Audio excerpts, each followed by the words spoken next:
Good evening, everyone. Welcome.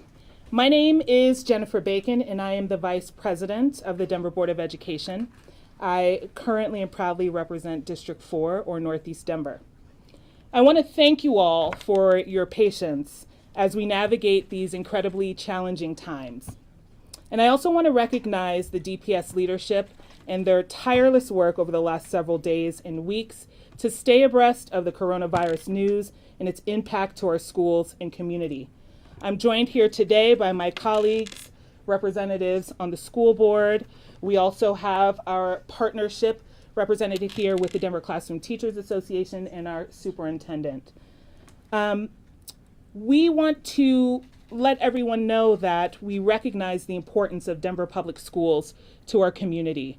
A lot of our families rely on us for not only delivering wonderful instruction, but being able to provide resources, meals, counseling, and so forth.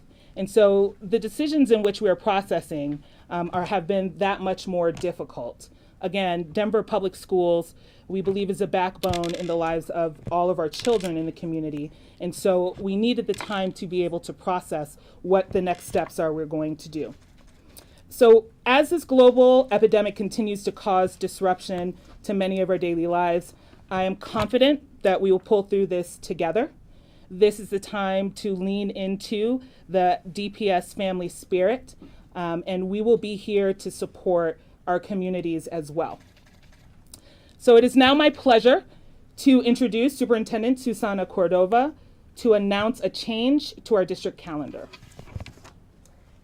Thank you, Director Bacon, and thank you to everybody for being here. I want to thank everybody first and foremost for your patience, for your support, and for your understanding as we've been dealing with the impact that the coronavirus has had on our community. I know that this can be a time of anxiety and uncertainty, and I'm really grateful for the leadership, the kindness, and the compassion that makes us the wonderful community that we are here. Our overriding priority continues to be the health and well-being of our students and staff. And after carefully reviewing all of the information available from our city leadership, our health officials, we have decided to extend our spring break by 2 weeks, beginning on Monday, March 16th. Our schools will be open tomorrow, Friday, March 13th, as a transition day to this extended spring break. We've already communicated with our principals, and they and their teams will be in their buildings to make sure that our families are prepared for the extended absence from school, and to provide an opportunity for students to collect all of their materials before they move on to the extended break. Our school buildings will also be open on Monday, March 16th, and Tuesday, March 17th next week, to give families additional time to get whatever they need from their schools for the extended spring break. These will not be instructional days, but we are asking our principals to make sure that they have adequate staff to assist families in getting whatever they need from their buildings for their children before they go on their extended break.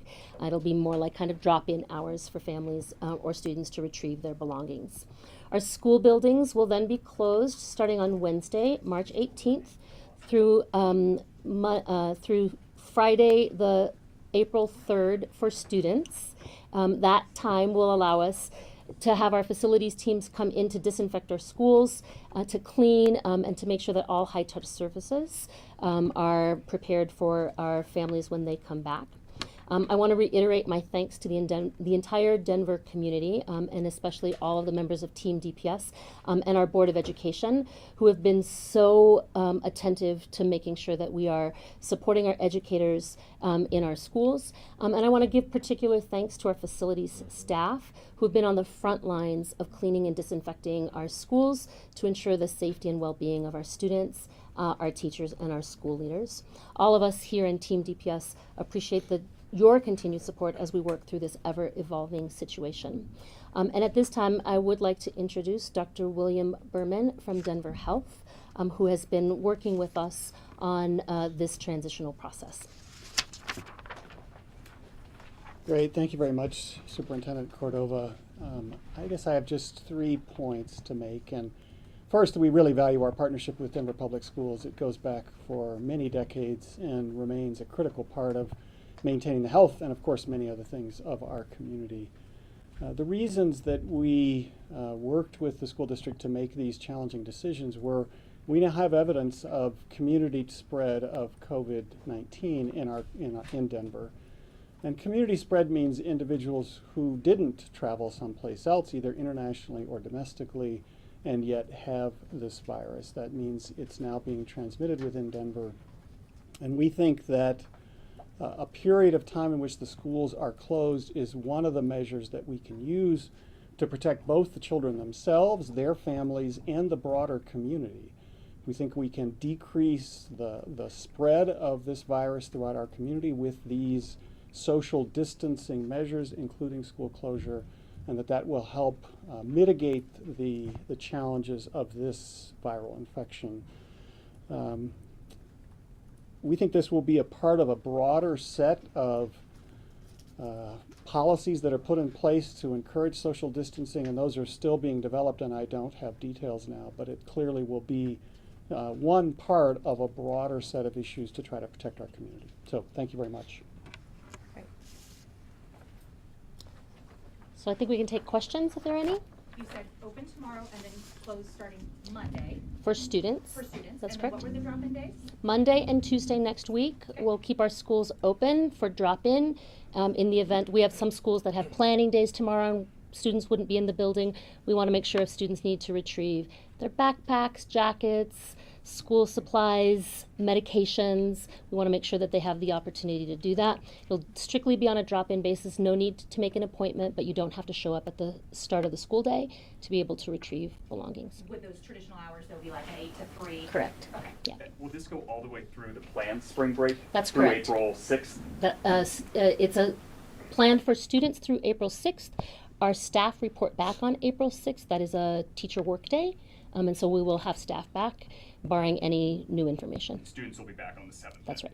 Will there be childcare resources available for students and families during this extended time? We will not be offering any camps during this time. We know that can be very challenging. The whole purpose of engaging in this extended spring break, as Dr. Berman shared, is to help institute social distancing. And so we are not going to be bringing together larger groups of students or faculty. Are you working with the city to provide any type of way for children to be watched if their parents can't Sure. stay home with them? Let me talk about food service. I heard a question about food service first. So we are planning on creating some distribution sites across 8 regions so that students will be able to access food. We'll have breakfast available in the morning, generally 8 to 9 a.m., and lunch at noon from noon to 1 p.m. free of charge. Those locations are right now are listed at Abraham Lincoln High School in Southwest Denver, Shoemaker Elementary School in Southeast Denver, Place Bridge in Central Southeast, DCIS Baker in Central Denver, North High School in Northwest Denver, Manual High School in near Northeast Denver, Montbello in Montbello, and the Evie Dennis campus in Green Valley Ranch. Will this be to eat on site or pick up the meals? So we and have go? pick up and go. and we're still working out the details of what that pick up and go will look like. Again, our goal is to discourage gatherings, large gatherings, and so we're working on how we can have a process for people to either drive up and get sack lunches, pass by, pick them up, and take them home. Can you talk about your making this decision? I know we saw 3 schools that had to be closed today, but had that number grown? Sure. So it's a really difficult decision to make about whether or not to keep all of our schools open or to close them. I do want to reiterate the 3 schools that are closed today were closed while students who had been exposed to a presumptive positive test of somebody who had a presumptive positive test were being tested.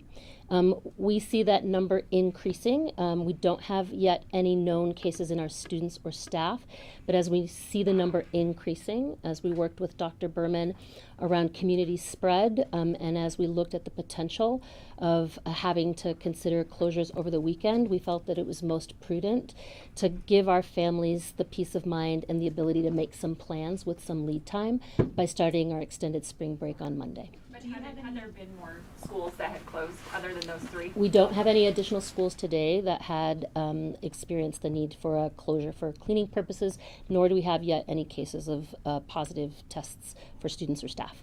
Have you yet looked past early April? Like, should families be prepared for a longer closure, more of the school year? And then second to that, does this change when the school year would Sure, end if thank they you. come back? Yeah.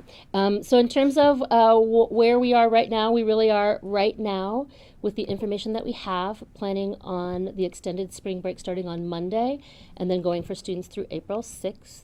In the event that there is more information, obviously we will be in close communication with our families around what that would look like. Our goal and our hope is that this is an effort that will help slow down the spread of COVID-19 and that it is the most responsible and prudent thing to do in the interest of everybody's health and safety.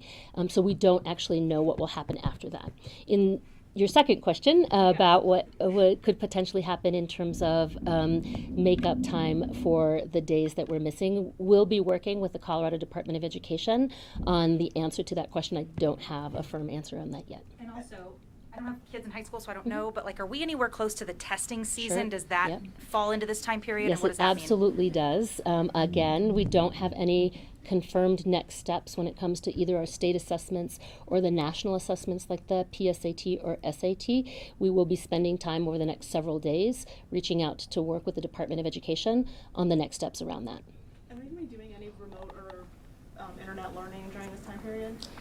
We are not at this point going to be, this really is an extension to our spring break, and so we are not at this time going to be offering extended remote distance or online learning. In the event that something happens that would cause us to go beyond the time that we are extending spring break, we'll revisit that question to determine what the next steps will be.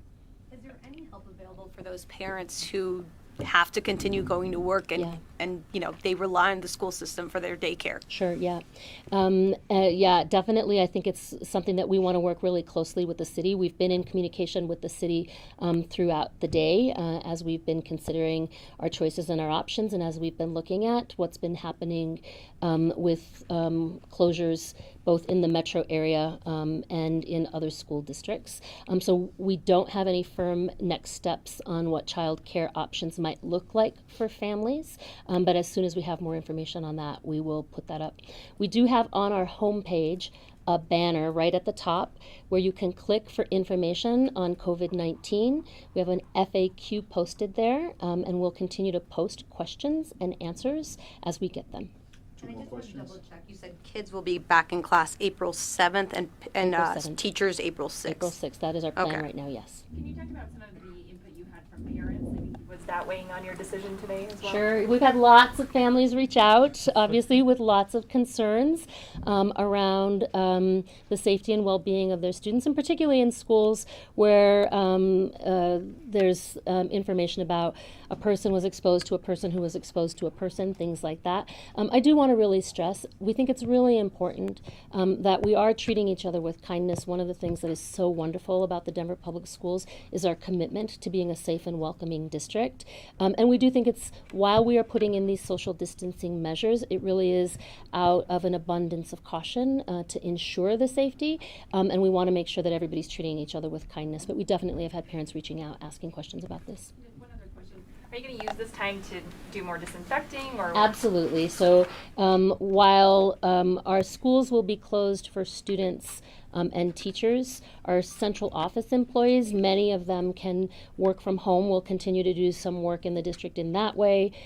We will also have our facilities staff who will engage in the disinfecting and cleaning of buildings so that when we are back in school, we are well prepared for that. And we want to make sure that this gives us the time to actually do a thorough job of the disinfecting that's so important to stop the spread and to make sure that all schools have the supplies on hand. One of the things that we're definitely seeing is people are taking us up on our recommendations to wash your hands, and so being able to make sure we've got all of the cleaning supplies, the soap, the disinfecting wipes, the solutions for disinfecting, it'll give us time to rebuild our stores and make sure that our buildings are safe and clean.